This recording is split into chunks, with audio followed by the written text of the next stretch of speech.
I was on the radio. I was on the radio. Come on now. Welcome, welcome, welcome. I hope your day, your night, your evening is going well. Just left the car wash. Whoa, whoa, whoa, whoa. I think I need like some wax. And even though I get the wax service, they need a new paint job and all that stuff. Anyway, one thing at a time. One thing at a time. So it's almost time, guys, for me to put all the videos and audio recordings out. June is right around the corner. How do I feel? How do I feel? I know I'm going to have to designate one day where I just go back and review and also write down every video's content. I know someone's like, oh, heck, no, you ain't got to do all that. But for some reason, that's what I'm getting that I need to do. And this way, I have some type of paper trail of the content that I'm sharing. So I know what I'm sharing because, like, for instance, on my Speak Freely's, I may write something down, go over in my head, but I may not ever touch on that for that upcoming Speak Freely. So I can go back and maybe chime in on what I didn't cover on the next one. But if I don't have a way to organize it, I'll be doing a lot of repeating and not sure if I've communicated it already or am I pulling it from the back of my... There's nothing wrong with the little organization. It will help. It will help me. Everyone is different. Know yourself. Know yourself. What am I going to talk about? Oh, reviewing. So reviewing, and before I put out everything, I'm not going to cut anything out. I told myself I wanted to give that rawness to you. Now, there were some audio recordings that it was just so horrible I couldn't get the message out that I have to stop and re-record. But oftentimes, it's not a continuation. In fact, the more I do it, the less times that occurs, the least amount of time that occurs. So maybe, what am I listening and hearing that I wish I could practice on? Y'all, if you're a speaker, this stuff come naturally to you, but I don't like the process of having to feel like I need to constantly edit my thought process. So when you're hearing me talk, I'm in my mind saying, am I saying this right? Am I saying this right? So when I go back and listen to the audio, I'm like, I meant to say this, or, just two words would have changed what this phrasing meant. And it's a lot of me wanting to still explain, edit. And that's just what I experience when I listen to myself and get some of the feedback for myself on how I can progress and perfect the craft of sharing spoken words. Yeah, it's exhausting. But nonetheless, I'm grateful for the person I am, how I push myself, and loving myself through the journey. But if I've offended anyone, and sometimes I just like, well, maybe I can type this extra part in so they won't think that I meant this and didn't mean that. Maybe I should care a little bit more to do it, but I don't. I give myself permission sometimes to just say it's okay. So I'm not perfect. I'm constantly growing, but I do just say it's all right. They'll be all right. It's okay. I just want to make sure people, when they're listening to content, they're in a mindset of receiving and not being easily offended. I mean well. My intentions are good. That's what I'm getting with the editing process. I wanted to talk about being poor. Yeah, by the numbers, I am below the poverty line. And when I realized this, I was embarrassed. I don't feel poor, guys. I don't feel poor. I feel rich. mind, body, and spirit. Even though I know some things going on in my body, I am going to address, but gosh, I still feel rich. And me feeling rich is different from me being rich in a sense. I do want to address finances, and this isn't my lane, but maybe I can still encourage someone on their financial journey to wealth. And what have I learned at age 33 is not, and I've heard it before, but I didn't learn it. It's not how much you make, it's what you do with what you make. And I realized that you can save a lot and have that money set aside working for you when you need it. You don't necessarily have to be making a lot. So that's it. Y'all like, that's it? Yeah, that's it. I'm working on that right now. And I took that away from the last job that I had. When I realized how much I had saved, it was almost, I know y'all was like, that's not a lot, but it was like almost $700. And I was using that card only for gas primarily. And to just look back and say, I can't believe I had that money within a 30-day time period, y'all. I'm just like, whoa, okay. Ooh, I can do something with that. But I have to know my weaknesses. I have to know how that was possible. That card that I had, my paid going on to was limited in a sense. I couldn't spend it everywhere. It didn't have the Visa logo on it. And so I just tucked it aside, only pulling it out when I needed it. So I don't think I can still keep that card because I'm no longer with the company. Maybe I can order another one, something along those lines. I'll see how that goes. But I do have another account set up with my primary banking. And so maybe I can just practice transferring what I would have made in 12 hours a week onto the other card. Just transfer the funds. But the other card, it does have the Visa logo. So a little bit more temptation there. But nonetheless, I'm studying myself, seeing what works for me. So it's not that I can't save. It's just I may have to get it out of my sight. Until I get to where I need to be. Yeah, just poor. Yeah, most of the poor, I've heard it before, most of the poor is going to be the working class, people who are working every day. And it's like, well, you don't want to be poor, so what do you need to do? Ha ha. Know your limits. Know what you will tolerate for the sake of having money.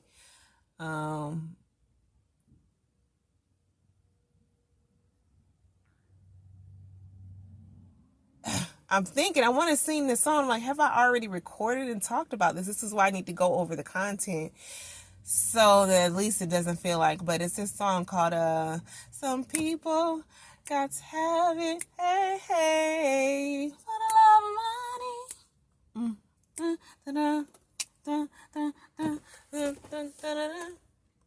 But I used to think that song was pertaining to people doing evil things. And it does talk about that in the song. But I didn't even realize that the older I get, the different meanings I'm taking away from it, that people are killing themselves for the love of money, even if they say they don't love it. The fact that you will sit at a job that you don't like, that you are bored at, that you're not being stimulated at just because for a paycheck, you are conveying with your actions your love for money. And so you got to know your limits, what you're willing to put up with, what you're willing, and for what are you getting out of it. And you ain't got no excuses. You don't have the excuses. I'm going to upload when I get to that point where I'm commenting on people's channels. I have been inspired by single moms who say, I'm going to find another way to live my life, to carry out my dreams with my children. I'm going to be at home with my, you know what I'm saying? So you don't have an excuse. And some people say, well, you're single. You don't have any great responsibilities. It's just, no. Everyone has to hold themselves accountable. And it's all about how you are able to give yourself that constructive criticism and feedback to determine how far you're going to grow. And so once you get in the point where you can share with yourself your own ugly, correct yourself, and want to get from point A to point B, things can happen. Things can happen. So someone said, well, people got to work. You can't just, everybody can't do what they love to do. Why not? Why not? Huh? Is this the world of utopia? Is this what it is? Like people just doing what they love. Imagine a world where everyone is in love with what they do. They're doing what they, come on. It could be a reality. And why isn't it? Why aren't we living life in a sense of we are only willing to take pay for something that brings us a sense of value outside of the financial pay? And then you have to think about, well, where's the balance in a sense of, do I always have to take less to enjoy doing what I love? Hey, in some instances, it's okay to do that because, again, it's not what you make, is what you do with what you make. And it's about the mindset of practicing living below your means. When you have to do so much reconditioning in this world, and I'm so grateful for my extreme journey of minimalism. You don't need as much as you think you need to survive and enjoy life. It's okay if you like material things. I'm not bashing that. Where's the balance? It's balance. It has to be had in all aspects. Even with your children, y'all, we're in a time now where children are being trained and conditioned to pimp their parents out for material gain. And it's so sad because I hate to see these parents working, wanting to give and provide for their children. They don't have the energy to discipline them, to reconstruct their mind, to fight against how society is raising their children. Now, it takes a village. It takes a village to raise a child. So even if you're not able to instill some certain things in your child, don't think that the world is not going to shape this child and, have certain viewpoints on life. And if you're in disagreement to them, it's your job to make sure you're conditioning them in the way they should be. But you don't need as much as you think you need. That is what I'm learning. I'm still practicing living below my means and more disciplined with wants over needs. And I don't want to keep going through this over and over again. So as time goes, I'm pressuring myself to level up, and it's okay. It's a good pressure. It's a good pushing point for me. So yeah, being below the poverty line. Now, what is your view on seeking help that's free? I spoke about me trying to find a services for me, and I guess I have to push past that guilt phase because and it throws me off because I guess it is. I'm choosing to live the life that I'm wanting to live. So I guess I'm okay with where I am. I want to grow in other aspects, but what am I willing to do to get there? So if you are poor and you're working and you're not poor enough to get food stamps or poor enough to get a lot of the government assistance programs, not that you want them, they could help, but what do you have access to obtain in your level of poorness? What am I saying? Oh my goodness. I don't know, guys. Just be encouraged and love yourself through it all. And it's okay not to have what people are defining you or saying that you should have. I had to learn some time ago. It might be too much weirdness for me understanding myself. I get tired of eating. You ever get tired of eating? It's too much decision making. About 7 years ago, I decided, look, and that's when I was working a corporate job. I was finding something to wear every day out of the week. When I tell you, my mind was just like, hey, this is not working for you. You need to figure it out. I went from wearing something every day to work to start wearing one outfit a week to work. And when I tell you, I did not give a flying flip what people were thinking about my wardrobe, because I knew it freed my mind up in a sense of having to even think about what I was going to wear every day. And in my mind, hey, just because I wear something 2 or 3 times, it's not dirty to me. It might be dirty to you. And that's, you got to know what works for you. But for me, I was like, what is this? What is this where I am feeling like I have to...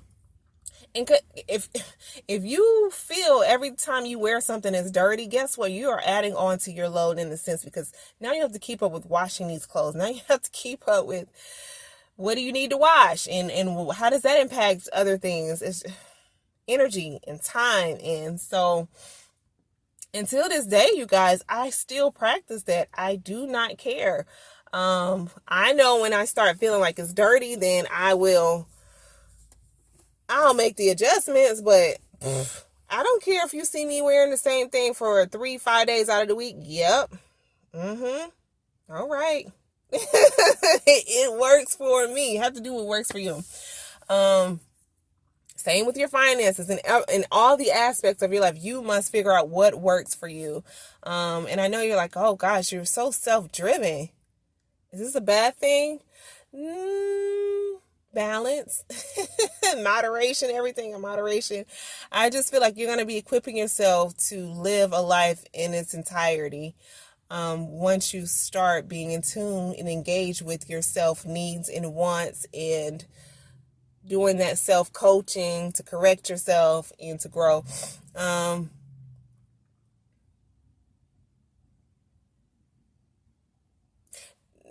Knowing when you're doing wrong. Why is this? I'm just randomly doing it today. Okay, I need to get Speak Freely out. This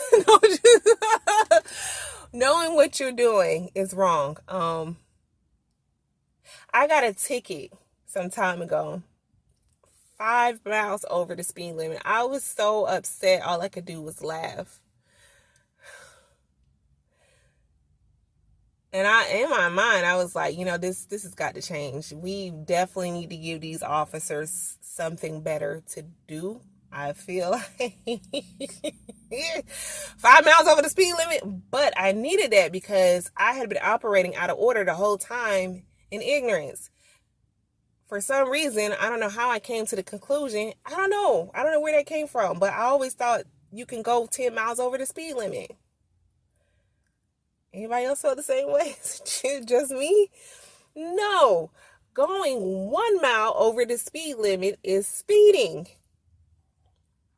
So I'm like, oh snap, I have been breaking the law all of my life. Now, how do we view these things? What are our perceptions? Where are we saying breaking the law here is okay, but this type of breaking the law is not okay? And what I'm getting at is we need to define our morals. We need to define our character. We need to define what works for us, what doesn't. And for the longest, guys, 5+ years, I was still like, I don't care. I'm still going 10 miles over the speed limit. But as I started growing with myself and checking myself about things, I said, okay, well, even though you're this age and you've been doing it wrong all of this time, that knowledge was given to you, whether you know it or not. So what are you going to do with it? And why can't you practice going the speed limit? Just try. So that has shaped a lot of my dealing with traffic, and I try to stay in the right lane. I avoid the interstates as much as possible, because I think on the interstate you do have to go to the flow of traffic or you could cause an accident. And I don't want to cause anybody an accident, but at the same time I don't want to be forced to have to fly down the interstate, especially when there are no cars on the road. Like sometimes people are aggressive. They're trying to force you in the right lane to be driving like you in the left lane instead of merging on over to the left lane so they can go as fast as they want, or just simply going around you. We just don't know what people are going through in their mental state. But what can you do about yourself? So that was my journey, and even now I'm still practicing trying to do the speed limit and not feeling like I have to speed. But guess what? If I do speed, at least I know, right? And I do know the consequences associated with me operating out of order. It's going to be laws. It's always going to be regulations, but just having the knowledge, you want to know what's the right thing to do. So you can then make the choice how you want to do it. You know, how you want to. Now, yeah, I don't want to shape the picture like I always do stuff that's right. No, again, it's all about balance to me. And some things I'm going to do and I'm just like, look, I'm not about to keep turning around. I'm finna make this illegal U-turn because, hey, and guess what? If I get a ticket for it, I'm going to own up to it because I know, even if I didn't know, it was still illegal. You know what I'm saying? So it's just accountability and growth and you finding out your character. If you are a Christian, even if you're not a Christian, you want to practice on doing the right thing, you have to define the things that you're practicing doing wrong as well, and why you're in the practice of doing something wrong. Why is it okay to break the law in this way, but this way it's not okay to break the law? You have to get personal with yourself so you can kind of shape your character, or at least somebody else will come along and point them out for you, and then you be looking like, what's wrong with this person? I'm perfect. What's wrong with this person for checking me? They got some nerve to check me. And then you don't miss the whole point of them checking you because you can't see yourself because you haven't spent that time in yourself, or you're unable to have that type of dialogue with yourself. I don't want to let my windows down because I just washed a car. So I'm going to try to open the door. Oh, yeah. Okay, if I turn on the AC, will it impact? Do I have anything else I need to say? Let's see what time I'm at. Oh, my God, I'm in 21 minutes. I think I'm good. Hopefully I helped you guys with this as I'm going through, and I'm just sharing how I'm helping myself in getting on the right track and practicing doing good when no one is watching. And then when I do something wrong, I understand why I felt it was okay, and making sure that I'm not practicing doing the wrong thing all the time. Just finding the balance in knowledge is power. Okay. Enjoy your day or your evening. I cannot wait until we link back up again. We're not linking, Jasmine. Y'all know what I meant though. Bye.